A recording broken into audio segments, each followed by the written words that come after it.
አንድ ሙስሊም አማኝ ሲሞት ሊገጥሙት ከሚችሉት ነገሮች መካከል ስድስቱን አብረን እናያለን።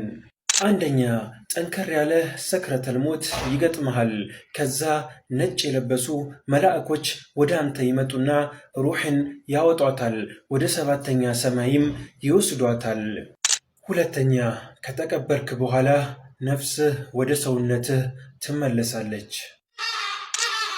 ሶስተኛ፣ ጥያቄ የሚጠይቁ መላእኮች ወደ አንተ ይመጣሉ።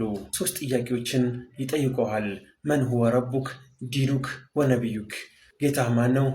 እምነትህ ምንድን ነው? ነቢይህስ ማን ነው? ብለው አማኝም አላህን በብዛት የሚያወሳ ነውና እነኚህ ጥያቄዎች አይከብዱትም፣ ይመልሳል። አራተኛ፣ አይንህ በደንብ ይከፈታል። ከዚህ በፊት ሰምተህ የማታውቀው ውብ የሆነን ድምፅ ትሰማለህ። እሱም የታላቁና የአሸናፊው የአላህ ሱብሓነሁ ወተዓላ ድምፅ ነው።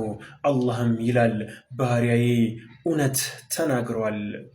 አምስተኛ፣ ጠያቂዎቹ ይሄዳሉ፣ ቀብሩም ይሰፋልሃል። አጠገብህም መልካም ገጽታን የተላበሰ የሚያምር ታያለክ። አንተ ማነህ ብለህ ስትጠይቀው እሱም ይልካል፣ እኔ መልካም ስራህ ነኝ። እጅህንም ይዞ ከጀነት በሮች በአንዱ ያስገባሃል። ስድስተኛ፣ የአላህን ጸጋ በዐይንህ ካየ በኋላ በጣም ከመደሰት የተነሳ እንደዚህ ትላለህ፣ አቂሚሳአ ረቢ፣ አቂሚሳአ ረቢ፣ ጌታዬ ወይ ቅያማን አቁማት። አላህ ሱብሓነሁ ወተዓላ መልካም ኻቲማን ካገኙ ሰዎች ያድርግ። ከአላህ መልካም ስሞች መካከል አንዱን በኮሜንት ላይ መጻፋችሁን እንዳዘነጉ።